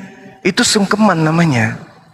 Kalau kemudian orang Islam wudu lalu mendengarkan suara azan, hayya 'alas shalah,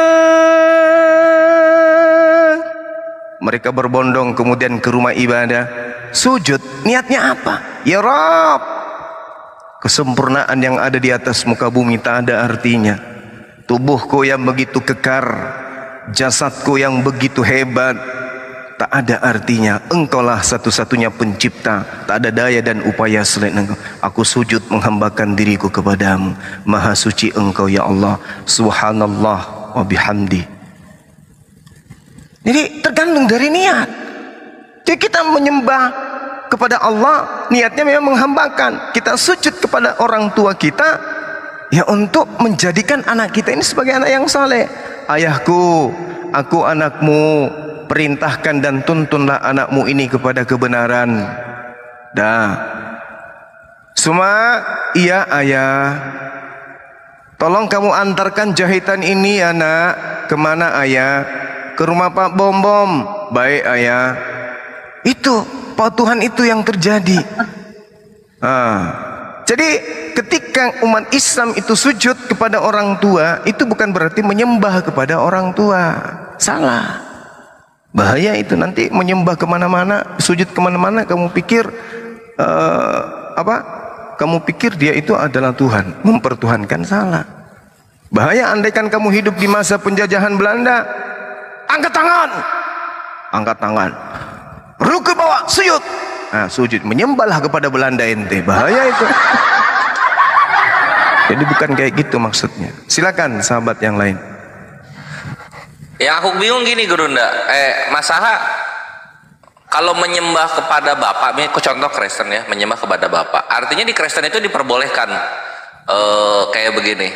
Aku berdoa dalam nama Bapaknya Masaha supaya aku buang air besar lancar. Bisa gitu ya? Wah, terdiam ya. Ya, lu berdoa dalam nama bapaknya lu sendiri bisa kayak gitu. Menyembah kan? Aku nggak nangkep pertanyaannya, Bang. Ya lu nama bapaknya Masaha siapa? Hasanuddin namanya. Ya. Oke, aku berdoa dalam nama Hasanuddin supaya aku selamat dalam perjalanan ke rumah sakit, gitu. Bisa itu? Oh, kalau gitu. Kalau berdoa ya atas nama Bapaknya Yesus, Bang. Tadi katanya menyembah, gimana sih? Nah, sekarang pertanyaan aku balik, Bang. Bang Koras, boleh nggak, Bang? Nah, ya nggak boleh lah. Nah, misalnya aku berdoa minta Ferrari, ya kan? Terus bapaknya Bang Kores berdoa minta Lamborghini. Kira-kira doanya minta Lamborghini buat Bang Kores. Nah, kira-kira doanya siapa yang dikabulkan? Ya doanya bapaknya Bang Kores, karena bapaknya Bang Kores dalam hierarki itu lebih dekat ke Tuhan daripada Bang Kores. Bisa gitu ya? Iya gitu, Bang, gitu, Bang. Contoh misalnya gini, Masaha Kristen yang taat, bapaknya Masaha pemain sirkus, nggak pernah ke gereja. Doanya tetap dikabulin bapaknya Masaha? Kalau menurut saya iya, Bang. Iya. Oh gitu. Oh anjir lu. Betul, bisa Bang. gitu konsepnya ya? Betul, iya, Bang. Anyway, kembali lagi coba ke sini. Yang soal apa? Yang soal tadi Yesus ini anak biologisnya Bapak.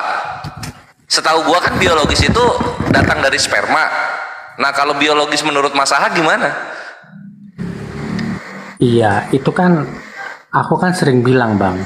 Itu inspirasinya dari Ibrani 11, ya kan? Apa dibilang?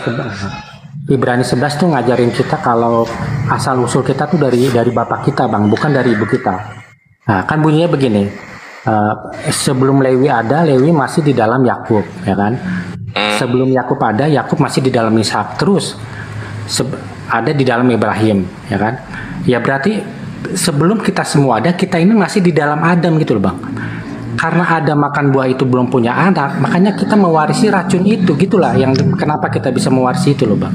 Nah, Yesus ini kan tidak punya bapak, Bang. Artinya kan ya logikanya sederhana banget, Bang. Ya dia bukan keturunan Adam, Bang. Kalau dia bukan keturunan Adam, berarti dia tidak mewarisi racun itu, Bang, satu-satunya orang. Artinya dia satu-satunya yang memenuhi syarat untuk disalib gitu loh, Bang. Oh, oke. Tapi kan nggak menjawab ya. Di dalam ini apa? Di dalam, kalau misalnya manusia kan, kalau misalnya ngambil dari bapak berarti kan sperma tuh. Nah ini biologis ini apa maksudnya? Kan Yesus ini kan nggak punya bapak, ya kan, Bang? Ya kan? Iya, tapi katanya anak biologisnya bapak di sorga kan maksudnya kan? Itu Iya, maksudnya betul, gimana Bang. biologis itu? Ya jadi intinya gimana intinya? Jadi Lu sendiri yang bikin definisi, lu sendiri yang bikin istilah. ya betul-betul anak biologis, Bang. Jadi apa yang dirasakan Tuhan kepada Yesus itu sama seperti apa yang dirasakan Soeharto kepada Tommy Soeharto gitu loh. Oke. Nah, Artinya ini kalau manusia kan datang dari sperma bapaknya gitu maksudnya kan? iya betul. Nah ini kalau Yesus datang dari apanya bapaknya? Ya pasti nggak ada spermanya, Bang. Nggak ada sperma dari. Ya apa dong pengganti sperma apa dong? Kalau Tuhan. Nggak tahu, Bang. Nggak tahu ya? Oh ya wes lah, aduh susah juga lu. Buset. Boleh sedikit. Iya Bunda, yang banyak Bunda. Iya. Dikit ke Gurunda Mas. Gini, dia bilang Yesus itu beda. Coba baca Roma 5:12. Sebab itu sama seperti dosa telah masuk ke dalam dunia oleh satu orang, Dan oleh dosa itu juga maut. Demikianlah maut itu telah menjalar pada semua orang. Karena semua orang telah berbuat dosa. Yesus ini manusia kan? Anak manusia berarti dia orang. Kecuali binatang ya, bukan orang. Jadi Yesus ini orang karena dia manusia. Semua orang sudah telah karena semua orang telah berbuat dosa. Ya, maut itu telah menjalar pada semua orang. Jadi Yesus orang karena dia manusia. Artinya Yesus pun terjalar dosa waris Adam. Gitu cara memahaminya. Jangan kau terlalu dibingungkan oleh doktrin ya. 84 kali perkataan di Bibelmu Yesus anak manusia. Ketika dia turun anak manusia, terangkat anak manusia, turun kedua kali anak manusia. Ketika duduk di tahtanya menghakimi ke-12 suku Israel, dia masih anak manusia. Nggak pernah Yesus menjadi anak Tuhan. Nggak pernah Yesus lagi menjadi Tuhan. Selalu anak manusia. Jadi kalau Yesus anak manusia, ya tentu dia mewarisi dosa Adam ini, dosa waris. Nggak pantas, nggak patut dia jadi penebusan karena dia juga terjalar dosa waris itu. Lanjut, coba otakmu cerdaskan sedikit lah Bang Masaha. Silakan yang lain. Baca Roma ya Masaha. Kata-kata si Paulus ini baca. Sama kayak gini juga, perkara apa menebus gitu ya. Lu manusia, lu berdosa nih masa, lu berdosa gitu. Lalu kemudian lu berdosanya di masa depan, masa lalu udah ditebus sama orang lain. Kok bisa begitu konsepnya gitu? Anggaplah kayak gitu konsepnya, maunya kayak gitu. Lah terus kenapa masih ada orang Kristen di penjara gitu loh? Kenapa masih ada orang Kristen yang dikutuki karena melakukan perbuatan keji? Aturan kan dosa-dosanya sudah mati gitu bersama dengan Yesus disalib. Jadi lu tuh nggak konsisten, please lah konsisten gitu loh. Ya, jadi yang dimaksud dosa waris itu bukan itu Bang. Nih, yang dimaksud dosa warisnya kayak gini Bang. Umur 20 tahun rambut kita masih lebat ya kan, masih banyak, masih tebal. 80 tahun kita botak, itu dosa waris Bang. Umur 20 tahun prostat kita masih normal. 80 Paulus botak berarti nggak ditebus dosa warisnya. Iya kan, Paulus juga keturunan Adam Bang. Nah gitu terus yang ditebus dosanya siapa? Kan gimana sih? Terus yang ditebus dosanya siapa? Bukan anak Adam. Yang dimaksud dosa waris itu adalah kematian Bang. Itulah dosa waris. Tuh katanya tadi rambut botak. Gimana sih lo kok mencela-mencela jadi orang? Nggak paham. Iya itu dia ada nggak konsisten. Nah, tadi katakan ini Bang, maksudnya dosa waris itu ketika kita umur 20 tahun rambutnya masih lebat. Setelah tua jadi botak. Lah sekarang Paulus botak. Dan banyak orang Kristen botak. Ya lanjut. Ya kan Paulus juga keturunan Adam, jadi jangan heran dong kalau dia botak. Kayak contoh 20 tahun prostatnya masih normal, 80 tahun prostatnya udah besar. Ya kan? Terus 20 tahun badan masih tunggu dulu lah. Emang kau yakin Yesus tidak akan botak? Ingat, iya, Yesus betul. umurnya itu 30 betul, tahun. Bunda. Betul, Bunda. 30 tahun jadi belum ada rambut yang rontok. Jadi Andaikan gini, Yesus panjang umur, pasti kau dapati dia botak. Oh enggak, Cepat mati kan 33 tahun udah mati gini, dia. Mana orang 33 tahun botak? Itu yang tua-tua, udah botak. Kayak si Paulus botak itu udah tua. Nah, itu yang dimaksud dosa waris. Kau tengok itu bapakmu kasih apakah? Jadi banyak kali alasanmu. Yang gua permasalahkan tuh di sini, yang gua permasalahkan itu anggaplah botak itu karena dosa waris dan dosa-dosa apalah yang lu bilang. Ini kan posisinya Yesus disalib nih, disalib Yesus ini. Ketika Yesus beres disalib, kenapa 2024 masih ada orang botak gitu loh? Niat nggak nebus dosa waris ini Yesus ini? Sarjana profesor itu botak gara-gara dosa waris. Anggaplah Yesus itu nebus. Oke, siap. Profesor itu botak. Ya Allah ya Rabbi, otak gitu Bang. Anggaplah Yesus itu nebus, sip, fix, aman, sentosa gitu kan. Nah, terus kita pakai konsep masaha gitu. Orang botak karena dosa waris. Lah ini kenapa masih ada orang dosa waris ini? Kenapa masih ada orang-orang botak 2024? Katanya Yesus sudah nebus dosa salib. Itu loh. Konsisten lah. Kayak mana sih? Iya. Nanti Bang, setelah hari kebangkitan maka tidak ada kebotakan lagi, Bang. Kita akan memiliki tubuh yang baru, tubuh kemuliaan itu loh, Bang. Lah, kalau nunggu hari kebangkitan, Mas Aha, Yesus ngapain disalib di abad pertama? Ini ngapain sih ngomong botak? Ya, katanya botak itu dosa waris, gue oke kan gitu supaya cepet. Terus Yesus disalib itu apa? Acara apa? Ada acara apa Yesus disalib itu? Nebus dosa bukan? Gini loh. Yesus itu disalib untuk mengembalikan keabadian Adam yang dulu dimiliki sebelum makan buah itu loh. Itu gunanya Yesus disalib. Nah, kejadian 2024 ada yang abadi. Nanti kejadiannya setelah hari kebangkitan, Bang. Alah, janji caleg. Gitu, artinya Bang. kalau kayak gitu Mas Aha, Yesus disalib kecepatan. Harusnya pas H-1 hari kebangkitan Yesus disalib gitu loh. Loh enggak, kalau menurut perspektif Tuhan itu 2000 tahun itu cuma 2 hari, Bang. 2000 tahun cuma 2 hari. Sekarang 2 hari, iya. Sekarang masih 2 hari. Ya udah lewat 2 hari kan berarti, Bang. Udah lewat 2 hari. Udah lewat 2 hari ya. Nah, sekarang udah lewat 2 hari, apa?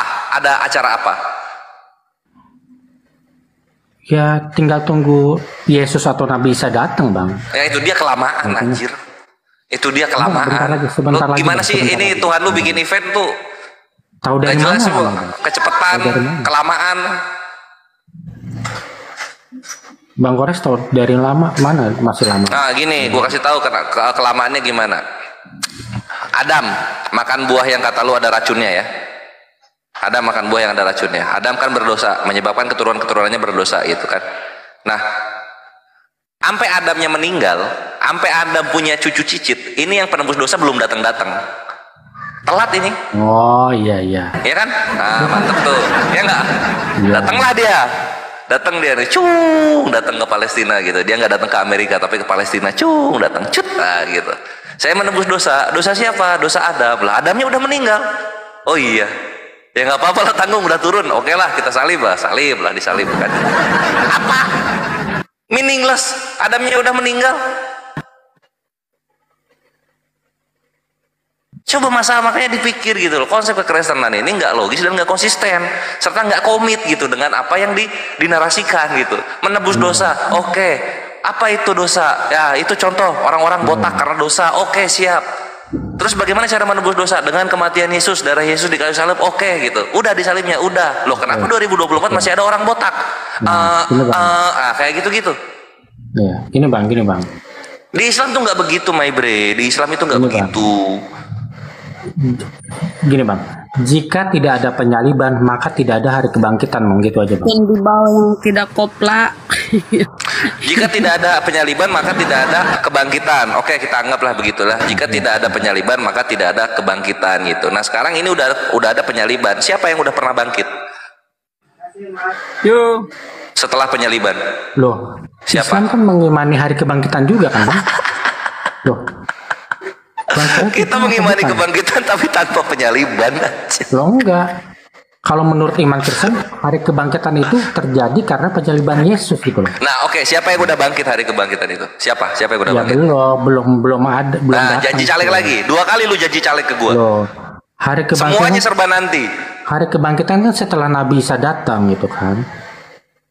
Ya kan? Kalau dalam Islam hari kebangkitan itu setelah kiamat. Nabi Isa datang kedua kali itu masih lama, itu masih kalau dari para ulama eskatologi masih 40 tahunan lagi itu. Masih lama banget. Gitu loh kawanku. Oke bang. Ah, mantap. Nah, gitulah, berpikirlah my bre gitu loh. Lu tuh sebenarnya cuma males sholat doang lu. Lu lebih apa ya? Lebih suka halu daripada melakukan sebuah tindakan ibadah gitu loh. Lebih seneng halu lu. Karena gitu ya kawan-kawan yang di bawah gitu. Ini konsep Kristen kalau kita iya-iyakan gitu, nanti kita malah ngeblank sendiri gitu. Kenapa ngeblanknya ya itu gitu. Adam jatuh ke dalam dosa ya. Adam jatuh ke dalam dosa. Oke, Adam jatuh ke dalam dosa. Terus apa yang terjadi? Anak-anaknya jadi ikut berdosa. Namanya dosa waris atau dosa asal atau dosa adab. Oke, siap. Terus gimana dosa ini? Ya dosa itu tidak bisa dihilangkan oleh manusia sendiri karena manusia berdosa. Oh oke gitu. Terus bagaimana caranya? Ya dengan cara kematian Yesus pas di kayu salib. Oh gitu. Oke siap. Di umur berapa Di umur berapanya Nabi Adam, Yesus ini disalib gitu. Oh, udah lama, Adamnya udah meninggal ribuan tahun yang lalu gitu. Baru Yesus disalib lah. Kok bisa begitu? Yesusnya disalib ketika Adamnya sudah meninggal gitu. Ini apa logikanya di mana gitu? Lu mau menebus orang tapi orangnya sudah meninggal. Ini ibarat lu mau bayarkan utang orang, tapi orangnya sudah meninggal. Kayak gitu loh. Buat apa sia-sia gitu? Kan gitu. Itu yang pertama. Terus yang kedua, setelah disalib apa yang terjadi? Iya, setelah Yesus disalib maka semua dosa tertebus. Ya udah langsung surga lah. Oh enggak, masih berjalan kehidupan. Ngapain? Buat apa? Buat apa menjalani kehidupan ketika semua dosa manusia sudah tertebus? Buat apa? Enggak ada maknanya sama sekali kehidupan. Yesus turun menebus dosa manusia, udah kelar, harusnya langsung kehidupan lanjut ke sorga karena dosa sudah nggak ada. Ini dilanjut kehidupannya buat apa gitu loh. Manusia jadinya melayang-layang di permukaan tanah dengan tidak penting. Belum kiamat-kiamat lagi sampai sekarang, udah ditebus dosanya, belum kiamat-kiamat sampai sekarang. Gitu loh kawan-kawan, mari berpikir. Makanya inilah kenapa, waduh ada tepuk tangan. Inilah kenapa ya Islam itu datang untuk meluruskan semua iman-iman yang datang dari perkataan manusia. Inilah pembedanya gitu. Kami dari abad pertama, kami ada fakta sejarahnya. Yang ngomong di perjanjian baru manusia semua isinya. Tuhannya Yesus nggak pernah ngomong sama sekali. Berapa kali? 3 kali paling. Cuma ngomong kepadamu aku berkenan, kepadamu aku berkenan. Cuma gitu doang. Sisanya apa? Sisanya fitnah semua kepada manusia. Contoh misalnya, firman telah menjadi manusia. Ini yang ngomong siapa? Firmannya sendiri? Atau Yesus? Atau Bapa? Atau Roh Kudus? Ada yang ngomong kayak begitu? Nggak ada. Yang ngomong siapa? Yohanes. Yohanes dapat berita ini dari siapa? Dari nggak tahu tiba-tiba begitu isinya. Diimani kan gitu kan. Nah terus dibilang lagi hukum Taurat itu hanyalah gambaran untuk kedatangan Yesus. Siapa ini yang ngomong? Roh Kudus pernah ngomong? Enggak. Allah Bapa enggak pernah. Yesus enggak pernah juga. Siapa yang pernah ngomong? Paulus ya. Paulus diimani. Jauh sekali. Inilah kenapa Yesaya 29:13 itu kalian yang menggenapinya, percuma mereka beribadah kepadaku, tapi apa yang mereka ikuti adalah perintah-perintah manusia belaka. Kalian itu bre. Makanya Islam itu dengan apa ya, dengan pride, dengan penuh kebanggaan diri menyembah Tuhan yang benar, berjalan di muka bumi, mendakwahkan kebenaran yang ada gitu, klarifikasi yang ada gitu, yang datang dari ilah yang maha benar, yaitu Allah Azza wa Jalla. Kalian kesaksian manusia, kalian imani, kalian sujud-sujudin, jedot-jedotin pala kalian ke jalan raya gitu. Lah kami ini datang membawa firman dari Allah Azza wa Jalla gitu, bukan kesaksian manusia, firman Allah langsung, Tuhan langsung yang berfirman, kita imani firman Tuhan. Itu loh pembedanya. Makanya dipikir dong, kita kalau flashback ke abad pertama dan flashback ke abad ke-7, kita flashback ya ke zaman Nabi Muhammad SAW diangkat menjadi Rasulullah SAW. Kita berangkat ke sana. Di situ kita melihat bagaimana Nabi menyampaikan langsung, sahabat-sahabat mencatat, dan kita mengimani apa yang ada, kan gitu ya. Lalu kemudian Al-Quran pun dikodifikasi dan ada dan jadi gitu loh. Itu di zaman Abu Bakar As-Siddiq gitu. Nah ini jadi santo sekarang nih. Itu nyata gitu loh. Jelas. Lu abad pertama pulang lu, flashback gitu kan, kita pakai teleportasi ke masa lalu gitu. Wallahi lu akan seperti orang bingung, serius. Kenapa? Karena di abad pertama zaman Yesus sampai zaman itu sahabat-sahabatnya Yesus meninggal semua, mati semua. Itu perjanjian baru belum ada sama sekali kawan-kawan. Belum ada. Yang lu pakai cuma perjanjian lama. Nanti datang itu satu-satu receh-receh, dikeliping, dibongkar, dikeliping lagi. Lu 2024 udah enak. Lu datang abad pertama lu kayak orang bingung, serius. Loh, bukankah kita mengimani satu Tuhan tiga pribadi? Itu orang-orang Yahudi abad pertama tuh, kinzir, kinzir bahasa Arab deh, apa ya bahasa Ibraninya? Kayak gitu loh.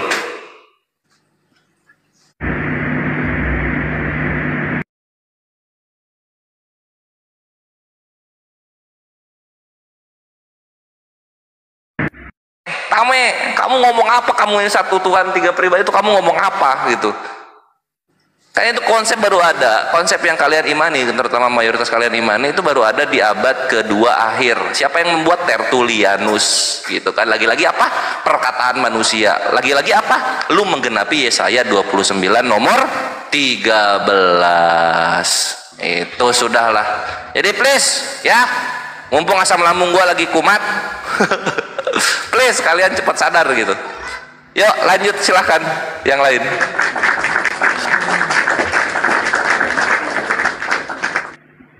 Lanjut, Gurunda semua monitor. Gurunda, apakah sudah monitor Gurunda? Santo Sidik mungkin mau menambahi atau mengurangi. Santo. Jadi tanggapin masalah Ustadz dulu. Kirios. Aku turun ya bang. Bang. Jangan naik aja. Gimana sih? Pertahankan dong imanmu. Turun. Ya. Sedih. Iya, maksudnya gantian gitu loh. Gantian sama yang lain gitu. Iya, nggak apa-apa, sini aja dulu, santai. Belanda masih jauh kok.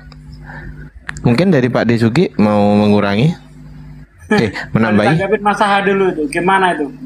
Benar? Oh iya, baik, siap. Silakan Mas Saha ditanggapi narasi dari Ustadz Kores. Silakan. Iya, jadi kan ada naskah Codex Sinaiticus dari abad pertama, abad keempat ya kan? Iya. Ngarang. Abad keempat aku bilang. Nah, tadi abad pertama. Abad pertama katanya. Nah, dari abad keempat yang menceritakan Yesus di abad pertama, oke? Nah, kemudian ada naskah Quran tertua, naskah Birmingham yang menceritakan Nabi Isa di abad pertama. Nah, kalau menggunakan akal lebih percaya kitab yang mana? Loh, yang jarak yang lebih dekat dong, yang cuma 300 tahun ditimbang yang 600 tahun, gitu aja bang. Justru yang membuat kami percaya Codex Sinaiticus itu justru naskah Birmingham. Kalau nggak ada Islam ya, Codex Sinaiticus akan lemah sekali gitu ya. Oh, jadi Codex Sinaiticus kuat karena ada Islam ya, betul ya? Betul, karena ada naskah Birmingham itu. Luar biasa Islam ya, berarti ya? Jangan ke kodeks lah, Mas Saha. Nanti ketampol kalau ke situ. Jangan ke kodeks, ke yang lain aja. Udah pasti ketampol kok ke situ. Ya? Oke?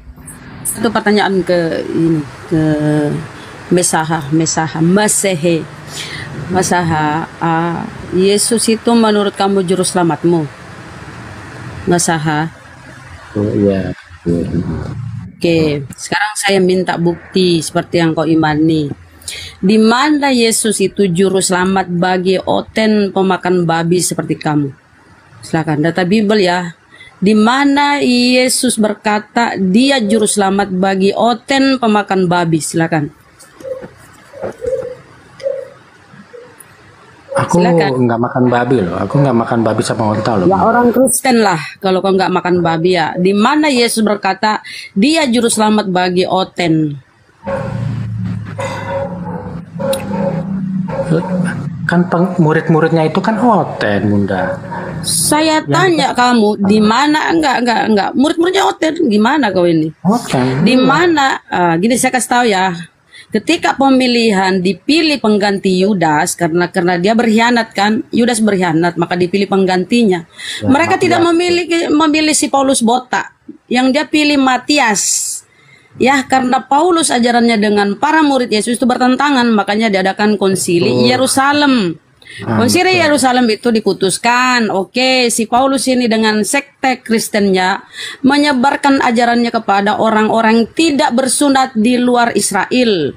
Petrus muridnya ini ya kepada orang-orang bersunat di Bani Israel. Sekarang saya tanya kamu, di mana Yesus juru selamat bagi oten? Orang tidak bersunat ya, pemakan babi lah segala macam. Silakan. Yesus itu juru selamat bukan hanya untuk Oten, Bunda. Untuk Ya semua kan saya keturunan minta Adam. data.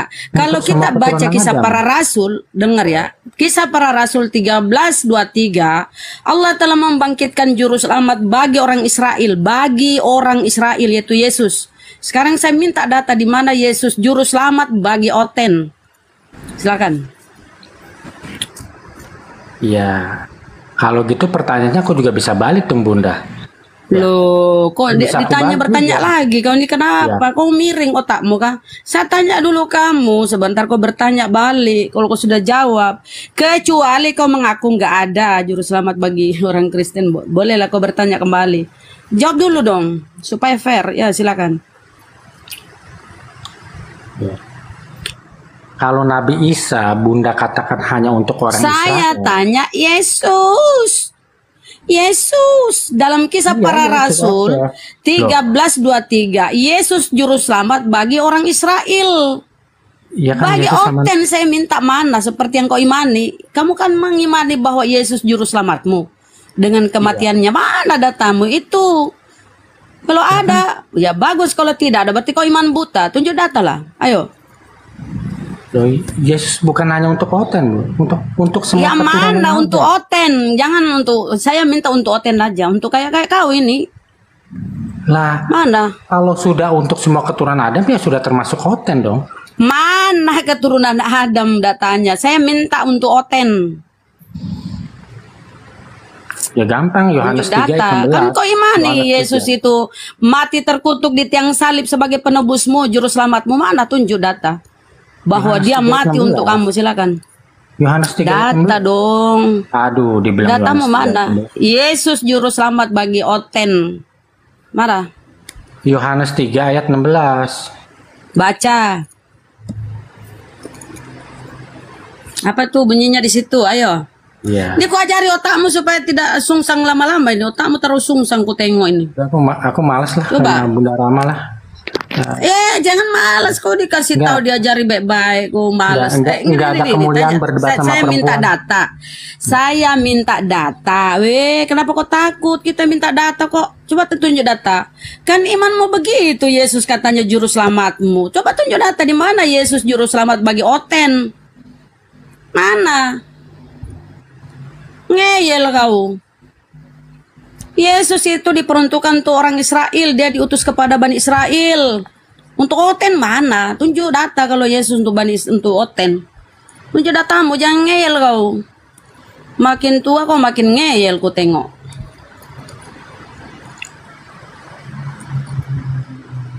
Dia puasa bicara kalau kita minta kebenaran. Nggak mau. Inilah otak-otak yang sungsang. Lanjut bang. Siap.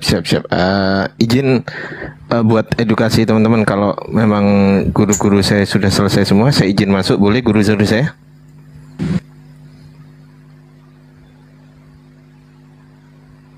Diam semua.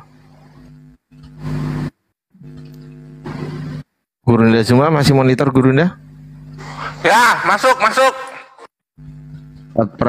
Ustadz Prah masih monitor Ustadz?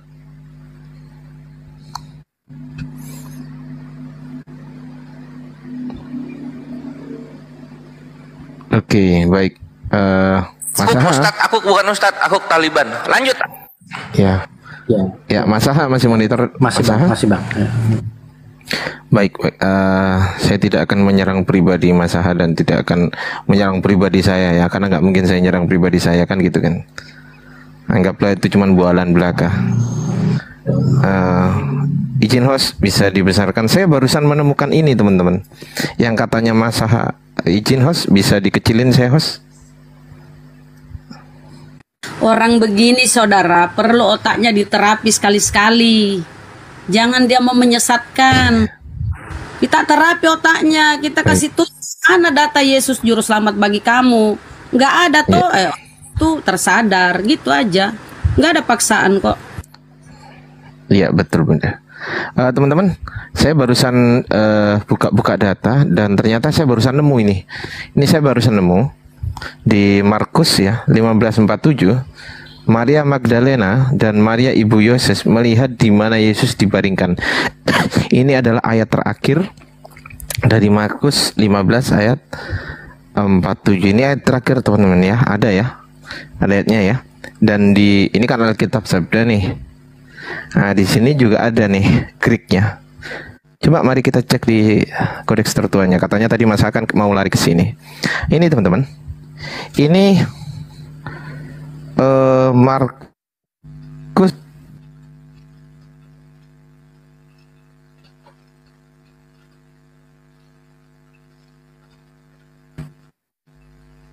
cek masih monitor, Kang Ardi tumben kok Masih- sinyalnya merah dari tadi. masih kelihatan suara saya?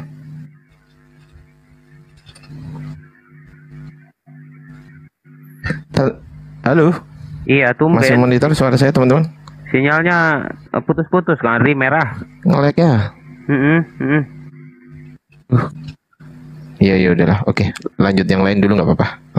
Masya Allah, tumben ini Kang Ardi kok. Ya udah ngelik-ngelik. lanjut yang lain dulu nggak apa-apa. Kalau aku masih, oh aman ya. Aman, Kalau yang kalau kalau putus-putus nggak gimana open sih? kalau nggak open cam aman Kang Ardi. Tapi kalau open cam langsung merah. Masa? Coba cek. Yes, coba lagi. Nah tuh open cam. Nah lanjut Tirut, bagus. merah nggak? Lanjut. Nah, Enggak. bagus. Saya barusan menemukan teman-teman yang kata Mas Saha. Ternyata di Markus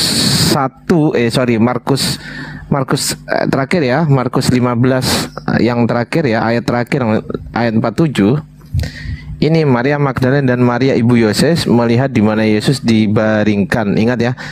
Ini melihat katanya begitu. Tapi kita cek teman-teman di kodeksnya. Saya menemukan tulisan biru ini. Ternyata ini hilang. Tuh, hey the Maria, hey Magdalene, Kai Maria dan seterusnya ya kan. Ini ternyata ditambahin di sini sama si penyalin sinaiticus ini. Kalau memang ini adalah tulisan asli, ya teman-teman, harusnya di sini. Ternyata ditambahin sama si penyalinnya di sini. Nah ini. Oh, ini C1-nya ya, C1-nya. Iya, iya betul. Ternyata Nah, ditambahin C1-nya. warna tintanya aja beda. Warna tintanya beda. Ini hitam, ini agak coklat. Terus kemudian ini ditulis biru gini. Ini artinya tambahan teman-teman. Hilang. Ah, kayak KPU Hilang. juga ternyata dia. Hilang ini. Omitted dihilangkan. Omitted ini dihilangkan. Tapi tetap aja ditulis sama dia. Ini kalau kita klik ya, kalau kita klik di sini 15 Markus 15 ayat 40. Ah ini. Ada kan? Tunggu aku gedein lah. Ada kan? Ayat 47 nya. Berapa? Markus 15 ayat 47. And Maria Magdalene and Mary the mother of Jesus saw where he was laid, melihat dia dibaringkan di sana. Ini kan dia dibaringkan. Ya maksudnya Yesus maksudnya. Jadi Maria Magdalene dan Maria ibunya Yesus, Bunda Maria ini melihat Yesus dibaringkan. Ternyata ini ayatnya di kodeks ini nggak ada. Ditambahi oleh penyalin kodeks itu di sini di bawah. Ini di bawah teman-teman ya. Nih posisinya nih paling bawah tuh. Tuh paling bawah posisinya. Ya kan? Tuh hitam udah. Ini posisinya paling bawah. Nah, jadi harusnya di sini masuk ayatnya kan? Harusnya masuk di sini. Tapi kenapa ini ada di sini? Terus ada tanda panah ke atas. Bolpennya tintanya juga lain. Nah, apa ini? Tirut. Kena lagi, ketahuan lagi. Di sini biru loh. Harusnya kalau ayat masuk di sini dong. Bener nggak? Nih. Kalau ini ayatnya masuk di sini, ini agak susah lah kalau ingin membantah. Tapi kalau udah di sini, tuh. Nih, teman-teman bisa cek apa bahasa Inggrisnya omitted. Omitted ini dihilangkan. Gitu. tirut tirut begitu bunyinya. Hey the Maria, hey de Maria. Tapi saya baca di Kodeks ya. Sinaiticus kosong dia, Bang Ardi. Apanya kosong? Ayat 47 kosong. Ya ini adanya cuman ini. Nah ini loh 47. Ya kan? Ini Kodeks Sinaiticus bukan? Iya, Kodeks Sinaiticus, Pak De. Ada Kodeks Sinaiticus. Oke, kita cek ya si Markus 15 ayat 47 itu tempatnya sama dengan Markus 16 ayat 1. Tempatnya sama tuh. Sama kan? Markus 15:47 tempatnya sama dengan Markus 16:51. Pertanyaannya, kenapa nggak tertulis di sini, tetapi malah tertulis di sini? Apa sebutannya kalau bukan tambahan? Apa sebutannya? Iya Bang, jadi mampus. Kalau aku boleh usul sama LAI ya Bang ya. Ya. Aku akan minta tolong. Itu kalau yang ayat-ayat tambahan tolong ditinta biru gitu.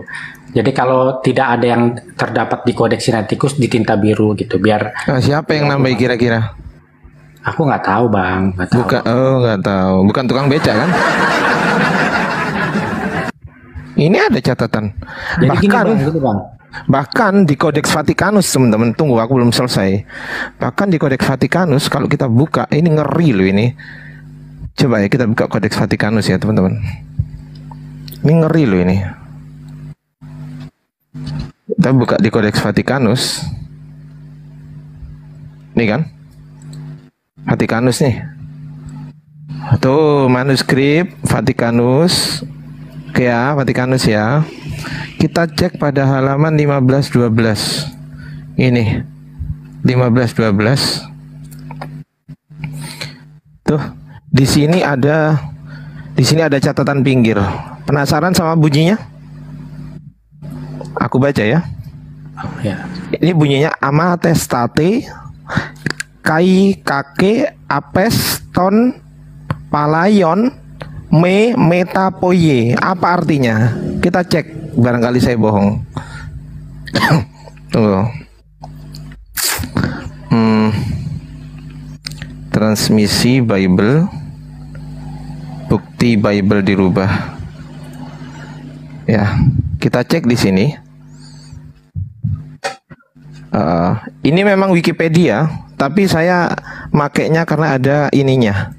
Kalau nggak ada ininya, saya nggak mau nerima. Ini adalah sama seperti yang saya sampaikan ini. Nah, sama ini. Nah, itu cek ya. Ini memang Wikipedia, tapi Wikipedia ngambil dari sini. Nah, sama kan? Sama ya? Tuh, sama kan? Nah, sama.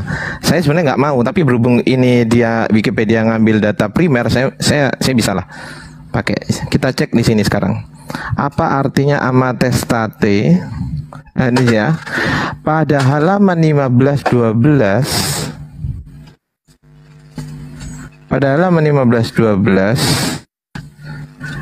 Next, setelah Ibrani 1.3 ada kontens yang berisi amatestate kai kake apeston palayon me metapoyi. Apa artinya? Leave, tinggalkan bacaan lama, and do not change it, dan jangan dirubah. Wih, ngeri kan? Dan jangan dirubah.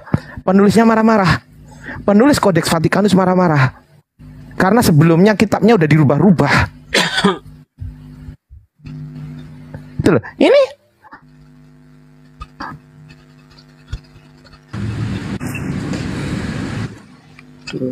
Vatikanus lebih tua ya Bang ya dari Sinaiticus ya. itu abad enggak lah, duluan Sinaiticus lah. Duluan Sinaiticus lah. Nomor 1 Sinaiticus dulu lah. Itu. Nah, ya, penulis Vatikanus ternyata menulis di sampingnya itu. Kalau Ustadz Prahistifar sudah tahu itu. Saya belajar dari beliau. Ustadz Prahistar ini. Ya. Itu. Iya. Jadi gini Bang. Kalau buat udah mulai asumsi. Enggak. Yang Enggak. penting itu cuma satu, Bang. Yang Apa? penting itu cuma satu. Apakah di Codex Sinaiticus atau di Vatikanus yang diceritakan nggak Yesus mati atau tidak? Itu aja yang penting. Kalau misalnya Yesus mati. cerita tentang penyaliban itu adalah ayat-ayat tambahan, ya udah, cilakalah iman Kristen cilaka. Tapi selama cerita penyaliban itu masih ada di Codex Sinaiticus, itu ya Oke. aku percaya gitu. Baik, Ya. baik. Di mana ada tertulis Yesus disalib? Coba kita mulai dari situ. Di mana ada tertulis Yesus disalib? Kita kritisi ya. Kita kritisi kitab Anda. Di mana tertulis Yesus disalib? Iya, karena abang ini kan Di mana? pakar kodeks itu, Bang, ya kan? Ada nggak itu di Codex Sinaiticus ada nggak cerita itu? Iya, Codex Sinaiticus kan abad ke pertengahan abad ke-4 kan. Iya. Nah, pertanyaan saya, di mana tertulis Yesus disalib? Di Matius, Markus, Lukas ada nggak? Ada kan? Ada Matius, Markus, Lukas. Ada. Nah, pertanyaan saya, Matius, Markus, Lukas, Yohanes ini dapat dari mana? Kok bisa bilang Yesus disalib? Dapat dari mana? Ya mungkin Ayo. kayak Muhammad, Bang, pewahyuan, Bang. Enak aja di mana itu? Enak aja nyama-nyamain. Jangan nyama-nyamain lah. Pewahyuan. Jadi itu udah sangat tertinggi. Nah, di mana itu tertulis pewahyuan? Saya tanya, di mana tertulis, di mana Allah mewahyukan itu kepada Lukas, Markus, Yohanes, Matius, dan apa yang diwahyukan? Coba tunjukkan mana saya ayatnya. Iya, karena kan tidak ada sanadnya itu ke abad pertama gitu. Jadi aku Ya makanya itu terputus. Berarti kalau sanadnya itu terputus, dengerin dulu kalau ada orang ngomong. Muhammad kan juga nggak ada sanad ke abad pertama juga, Bang. Ngarang aja. Nih orang. Saya tanya sekarang, dari mana Matius, Markus, Lukas, Yohanes tahu kalau Yesus disalib? Dari mana? Coba. Nggak tahu, Bang. Saya nggak tahu, Bang. Nah ya itu, kalau nggak tahu ya udah selesai kan. Ya. Nggak ada yang bisa menjelaskan ini. Nggak bisa, kamu nggak bisa itu ngomong kayak gitu tuh nggak bisa. Ngomong dikit-dikit pewahyuan. Tunjukkan di mana ayatnya Allah. Aku berfirman kepada Yohanes. Di mana? Aku berfirman kepada Lukas. Aku berfirman. Terus apa yang difirmankan? Coba kasih tahu saya. Di mana? Ya nggak ada sih kayaknya, Bang, nggak ada. Ya nggak ada memang. Udah. Jadi kamu jangan ngarang gitu loh. Iya. Oke deh, Bang. Aku turun ya, Bang. Boleh nggak, Bang? Iya. Oke, thank you ya Mas. Terima kasih ya. Oke. Terima kasih ya, Bang. Sama-sama. Yuk. Jangan marah ya Mas ya. Enggak, Bang. Sama enggak. Semoga dipikir Mas Aha, asal usul kitabmu ini, saya yang udah meneliti kodeks selama 200 tahun, silakan dipikir bahwasanya Bible Anda ini bukan berasal dari Tuhan. Gitu. Lanjut. Iya, direnungkan Mas Aha ya. Wah, Mas Aha orang baik kok. Lanjut, Mas Aha. Aku turun ya, Bang ya. Makasih, Bang. Ya. Waalaikum. Allahu Akbar. Data semua ya. Oten membantah dengan asumsi, doktrin dan dogma susah ya, Kang Ardi. Iya. Ini guru-guru saya kepada kemana nih? Santo Asidek, Ustadz Sugi, Ustadz Prah, Ustadz Mutu, Ustadz Zuma, Ustazah Bunda Rahma, Ukhti ya. Kemarin ada yang bilang Ukhti Rahma. Iya, cie. Enggak, Kang Ardi, Akimoto ini keluar room terus kayaknya ditelepon pinjol. Astagfirullah.